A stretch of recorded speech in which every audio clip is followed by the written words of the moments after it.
उत्तर प्रदेश के प्रयागराज के त्रिवेणी संकुल में हुई मंत्रिपरिषद की बैठक में कई अहम फैसले लिए गए। बैठक के बाद सीएम योगी ने मीडिया से रूबरू होने के बाद वीआईपी घाट पर सीएम योगी ने मंत्रियों के साथ संगम में आस्था की डुबकी लगाई।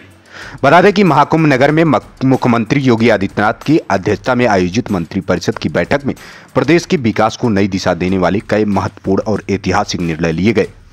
बैठक में व्यावसायिक शिक्षा, कौशल विकास और अधोसंरचना को मजबूत करने के लिए कई प्रस्तावों को मंजूरी दी गई। प्रदेश के व्यावसायिक शिक्षा, कौशल विकास और उद्यमशीलता राज्य मंत्री स्वतंत्र प्रभार कपिल देव अग्रवाल ने इन निर्णयों को प्रदेश के विकास की आधारशिला बताया। मंत्री कपिल देव अग्रवाल ने बताया कि प्रदेश के 62 राजकीय औद्योगिक प्रशिक्षण संस्थानों आईटीआई को टाटा टेक्नोलॉजी लिमिटेड के सहयोग से आधुनिक तकनीक, उपकरणों और प्रशिक्षण सुविधाओं से सुसज्जित किया जाएगा। इसके अतिरिक्त 5 सेंटर फॉर इनोवेशन और इवेशन इक्विएशन एंड ट्रेनिंग स्थापित किए जाएंगे, जो युवाओं को इनोवेशन और आधुनिक तकनीकी कौशल से जोड़ने का कार्य करेंगे। उन्होंने यह भी बताया कि टाटा टेक्नोलॉजी द्वारा 150 आईटीआई का उन्नयन किया जा रहा है। यह पहल युवाओं को वैश्विक मानकों के अनुरूप कौशल प्रशिक्षण उपलब्ध कराएगी, जिससे रोजगार के नए अवसर सृजित होंगे और औद्योगिक विकास को बल भी मिलेगा। वहीं बैठक में गंगा एक्सप्रेसवे के विस्तार का प्रस्ताव की भी स्वीकृत किया गया। यह एक्सप्रेसवे अब प्रयागराज से मिर्जापुर, भदोही, वाराणसी, चंदौली होते हुए गाजीपुर तक बढ़ाया जाएगा और इसे पूर्वांचल एक्सप्रेसवे में भी जोड़ा जाएगा। मंत्री ने बताया कि मुख्यमंत्री योगी आदित्यनाथ ने इस परियोजनाओं में मुजफ्फरनगर को भी जोड़ने की मौखिक स्वीकृति दी है और इसके लिए सर्वे भी किया जाएगा। इस निर्णय के प्रदेश में पश्चिमी और पूर्वी हिस्सों के बीच संपर्क सुदृढ़ होगा और आर्थिक विकास की गति मिलेगी।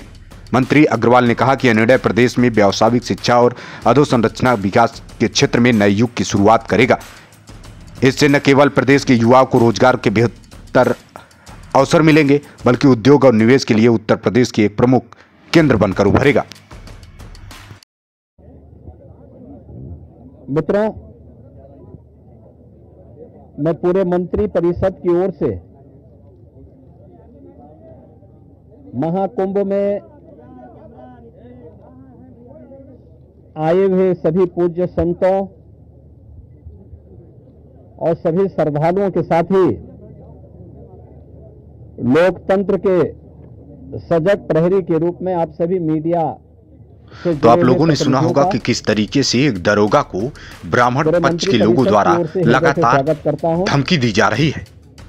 धमकी कहें या धौंस कहें, में पहली बार हत्या का बहाना पाकर इस कदर ये लोग बेखौफ होकर यादव पक्ष की जमीन पर जबरन गड्ढा खुदवाकर कब्जा कर रहे हैं।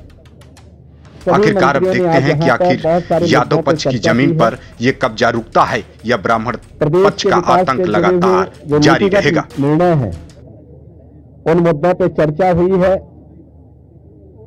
इसके अलावा यहां पर अन्य महत्वपूर्ण मुद्दों के साथ साथ प्रयागराज के विकास से जुड़े हुए मुद्दों पर भी चर्चा हुई है। इस अवसर पर जिन मुद्दों पर आज यहां चर्चा हुई है, उनमें खासतौर पर प्रदेश सरकार के जो महत्वपूर्ण मामले हैं, उनमें से उत्तर प्रदेश की जो एरोस्पेस और डिफेंस एंड एम्प्लॉयमेंट से संबंधित जो पॉलिसी है, उस पॉलिसी 2024 ये 2018 में हमने बनाई थी, उसी पॉलिसी के 5 साल पूरे हो चुके हैं। अब उसको नए सिरे से बनाने की व्यवस्था की गई है। इस पॉलिसी को यहाँ पर अब हम लोगों ने बड़े निवेश को आमंत्रित करने के लिए उसमें नए इंसेंटिव की घोषणा की है। आज इस पे चर्चा हुई है।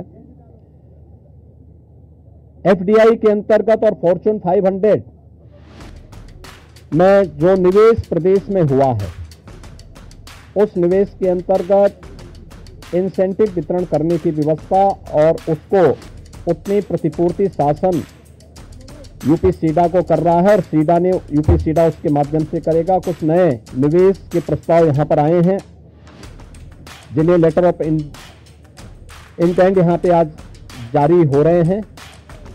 इनमें एक मिर्जापुर का है, 10,000 करोड़ रुपए से अधिक का निवेश का है, एक मुरादाबाद का है और अन्य 2 प्रस्ताव जिन पर आज यहां पर लेटर ऑफ इंटेंट के बारे में चर्चा हुई है। युवाओं को स्मार्टफोन और टैबलेट उपलब्ध कराने की भी स्कीम को यहाँ पे व्यवस्था दी गई है और यह युद्ध स्तर पर अगले कुछ समय के लिए सरकार ने इसके लिए धनराशि की व्यवस्था की। इसको हम उस कार्यक्रम की भी चर्चा हुई है। बलरामपुर में स्वर्गीय अटल बिहारी वाजपेयी जी की कर्म भूमि रही है। उन्हीं के नाम पर जो केजीएमयू का सैटेलाइट सेंटर था उसे मेडिकल कॉलेज के रूप में स्थापित करने और मेडिकल कॉलेज में